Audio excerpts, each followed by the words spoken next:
कहानी की शुरुआत होती है नंबर 3 नाम के एक लड़के और उसके रक्षक से जो जंगल के बीचों बीच छिपे हुए थे। अचानक उनके ऊपर कुछ रहस्यमयी जीवों ने हमला कर दिया। नंबर 3 ने भागने की जी तोड़ कोशिश की, लेकिन अंत में मेगाडोरियन कमांडर ने उसे पकड़ लिया। उसने नंबर 3 का नेकलेस निकाला और उसे मौत के घाट उतार दिया। इसके बाद हम जॉन नाम के एक लड़के को देखते हैं। वो समुद्र में एक खूबसूरत लड़की के साथ था। तभी अचानक उसकी टांग जगमगाने लगी और वो दर्द से चिल्ला उठा। फिर उसे अचानक नंबर 3 की झलक दिखाई दी और उसे एहसास हुआ कि कुछ बहुत बुरा होने वाला है। वहीं आसपास के लोगों ने जॉन की वीडियो बना ली और उसका मजाक उड़ाने लगे। कुछ समय बाद उसका रक्षक हेनरी वहां आया और जब उसने जॉन की टांग पर घाव देखा तो वो समझ गया कि नंबर 3 मारा जा चुका है। अब उसने तुरंत ही जॉन के साथ ये जगह छोड़कर जाने का फैसला किया। जाने से पहले उसने सारी तस्वीरें भी जला दी। जल्द ही हमें पता चलता है कि जॉन और 8 और करिश्माई बच्चे असल में दूसरी दुनिया से आए हुए जीव हैं, जो अपने ग्रह लॉरिन से भागकर यहाँ आ गए थे क्योंकि मेगाडोरियंस नाम के खतरनाक जीवों ने उनके ग्रह पर हमला कर दिया था।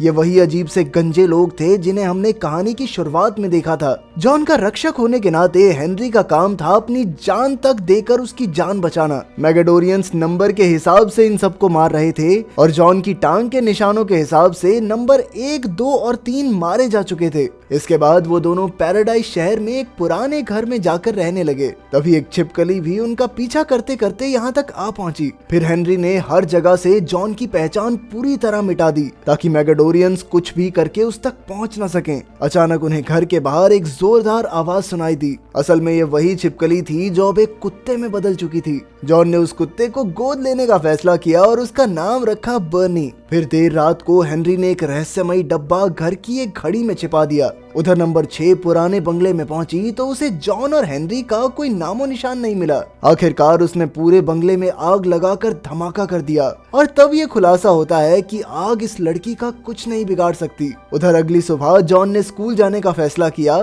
तो हेनरी ने उससे वादा लिया कि वो किसी को अपनी सच्चाई का पता नहीं लगने देगा। बाद में जब वो स्कूल पहुंचा तो उसे सैरा नाम की एक लड़की दिखाई दी और वो जॉन को बहुत पसंद आई। इसके बाद उनकी टीचर ने सारा से जॉन को स्कूल दिखाने को कहा। कुछ देर बाद जॉन ने देखा कि मार्क नाम का एक बदमाश लड़का अपने दोस्तों के साथ एक शरीफ से बच्चे को परेशान कर रहा था। तब जॉन ने उस शरीफ लड़के सैम की ओर दोस्ती का हाथ बढ़ाया। फिर स्कूल खत्म होने के बाद जॉन ने देखा कि मार्क फिर से सैम को परेशान कर रहा था। जॉन को गुस्सा आ गया और उसने एक फुटबॉल उठाकर धड़ाके से मार्क के एक दोस्त के पेट में मारी। तभी जॉन ने देखा कि सारा चुपके से उसकी तस्वीरें ले रही थी। उधर मॉग्स जले हुए बंगलों तक पहुंचे तो उन्हें एहसास हुआ कि नंबर 4 अब भी जिंदा है। उस रात जॉन को एक वेबसाइट मिली जिस पर सारा अपनी खींची हुई तस्वीरें डालती थी और उनमें जॉन की भी काफी तस्वीरें थी।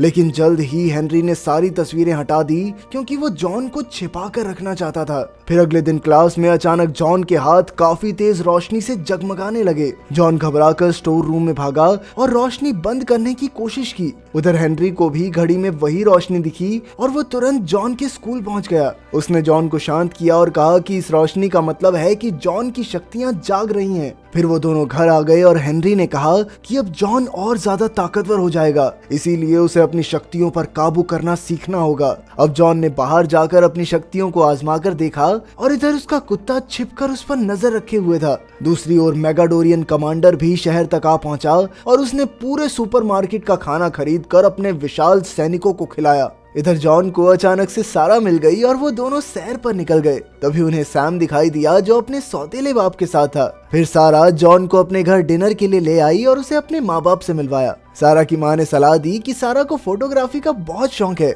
इसीलिए उन्हें नाइट कार्निवल मेले में जाना चाहिए। खाने के बाद सारा जॉन को अपने कमरे में ले आई और तब जॉन को पता चला कि सारा को तस्वीरें खींचना तो पसंद है लेकिन अपनी खिंचवाना नहीं पसंद। अचानक उसी वक्त बर्नी घर के बाहर आ पहुंचा और जोर जोर से भौंकने लगा। थोड़ी देर बाद जॉन को मजबूरन उसके साथ जाना ही पड़ा। फिर अगले दिन सैम ने जॉन से पूछा कि उसके हाथों में क्या हुआ है, पर जॉन ने बात टाल दी। इसके बाद जब उन्होंने अपने लॉकर खोले तो अचानक मार्क का रखा हुआ गुलाबी रंग सीधा उनके मुंह पर आ गिरा। तभी जॉन के हाथ फिर से जगमगाने लगे, पर जैसे तैसे उसने अपने गुस्से पर काबू किया और वहाँ से चला गया। इसके बाद जॉन और सैम बाथरूम में रंग साफ कर रहे थे तो सैम ने उसे बताया कि उसके असली पिता दूसरे ग्रह से आए लोगों पर रिसर्च कर रहे थे, पर फिर अचानक एक दिन वो लापता हो गए। सैम का मानना था कि वो आज भी जिंदा हैं। फिर हेनरी ने सैम के पिता पर थोड़ी रिसर्च की और वो एक सुनसान फैक्ट्री में पहुंचा जहां सैम के पिता एक्सपेरिमेंट्स करते थे। वहां उन्हें दीवारों पर कई रहस्यमय निशान दिखे और फिर उसकी नजर जमीन पर पड़े एक जगमगाते पत्थर पर पड़ी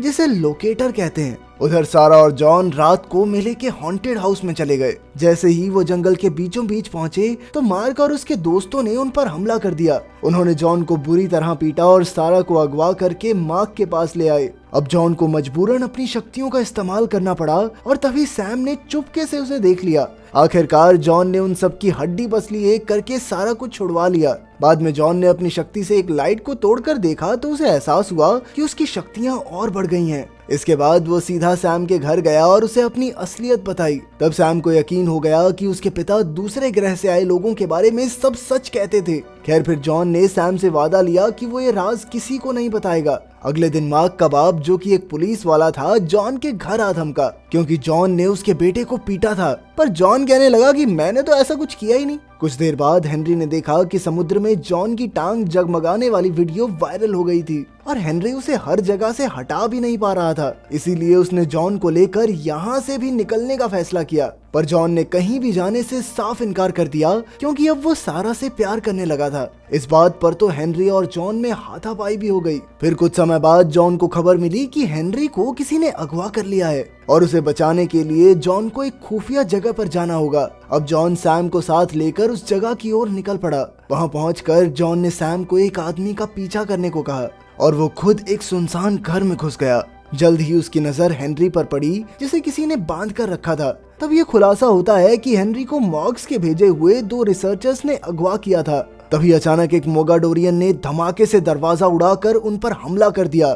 फिर हेनरी ने उस अजीब सी चीज का मुकाबला किया और पीछे से जॉन और सैम मौका देखकर वहां से भाग निकले। तब सैम की गाड़ी की चाबी कहीं खो गई, इसीलिए जॉन ने अपनी शक्तियों के इस्तेमाल से गाड़ी को चालू किया, लेकिन उनके जाने से पहले वो मोगाडोरियन वहां आ पहुंचा और उसने हेनरी की छाती में छुरा घोंप दिया। खैर फिर सैम ने गाड़ी भगाई और हेनरी ने अपना खास चाकू और लोकेटर जॉन को देकर कहा कि सैम के पिता इस पत्थर की मदद से दूसरे ग्रह से आए उन करिश्माई बच्चों को ढूंढ रहे थे। इसी के साथ हेनरी का आखिरी वक्त आ गया और उसने मरते हुए जॉन से कहा कि उसे अपने जैसे और लोगों को ढूंढना ही होगा क्योंकि उन सबकी शक्तियां मिलकर ही मेगाडोरियंस का खात्मा कर सकती हैं। वहीं कुछ मेगाडोरियंस रिसर्चर्स के घर पहुंचे और उन्हें एक तेज धार डिवाइस से मार डाला क्योंकि वो जॉन को पकड़ने में नाकामयाब रहे थे। दूसरी ओर पैराडाइज शहर की पुलिस ने जॉन के घर की तलाशी लेकर उसे एक आतंकवादी घोषित कर दिया था। सारा को भी उस पर शक हो गया और वो भी जॉन पर सवाल उठाने लगी। उधर सैम और जॉन गाड़ी में थे तो सैम ने उसे बताया कि मेक्सिको में रिसर्च करते हुए उसके पिता को जो जगमगाता हुआ पत्थर मिला था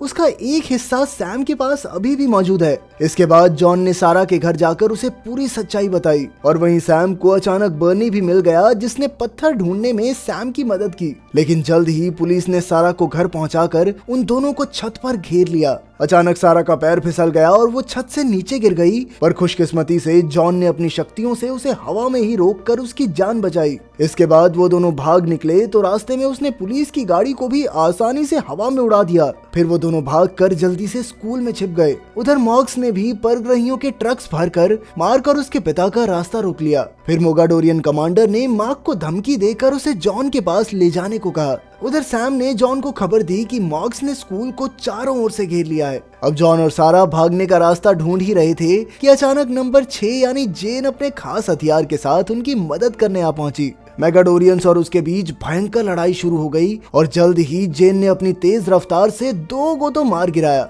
उधर मॉर्ग्स ने अपनी राक्षस छिपकलियों से उन पर हमला किया तो अचानक बर्नी भी एक खतरनाक राक्षस में बदल गया। खूंखार छिपकलियां सैम और जॉन पर झपट पड़ी, पर तभी बर्नी ने गुस्से में आकर चारों ओर तबाही मचा दी। एक काफी लंबी और मुश्किल लड़ाई के बाद बर्नी ने उड़ती छिपकलियों को मार डाला और खुद जख्मी होकर अपने असली रूप में आ गया। उधर जेन की हालत भी काफी नाजुक थी, लेकिन ऐन वक्त पर जॉन ने उसे अपनी शक्तियों से ठीक किया। अब तक वो भी नहीं जानता था कि उसके पास ऐसी कोई शक्ति भी है। खैर बाद में उन दोनों ने मिलकर मॉर्ग्स का सामना करके उन्हें खत्म कर दिया। फिर जॉन, जेन और सैम मैदान की ओर भागे, पर वहाँ कमांडर अपने राक्षस के साथ उनका इंतजार कर रहा था। एक बार फिर से जॉन और जेन ने मिलकर सभी गार्ड्स को मार डाला और अब वो कमांडर को भी मारने ही वाले थे कि तभी अचानक एक अजीब से जीव ने जेन को पकड़ लिया। तब जॉन ने अपनी जबरदस्त ताकत से उसकी मदद की और अंत में एक जोरदार धमाका करके कमांडर को भी हमेशा के लिए गहरी नींद में सुला दिया। खुशकिस्मती से जेन की आग से बच पाने की शक्ति की वजह से जॉन और जेन दोनों की जान बच गई। फिर अगले दिन उन्होंने पत्थर के 2 हिस्सों को जोड़ा, जिससे उन्हें अपने साथ आए बाकी लोगों का भी पता चल गया। तभी अचानक मार्क ने वहां आकर हेनरी का रहस्यमयी डिब्बा जॉन को दे दिया। आखिरकार सैम भी उनकी टीम में शामिल हो गई। जेन, सैम और बर्नी के साथ बाकी के खास लोगों को ढूंढने का फैसला किया।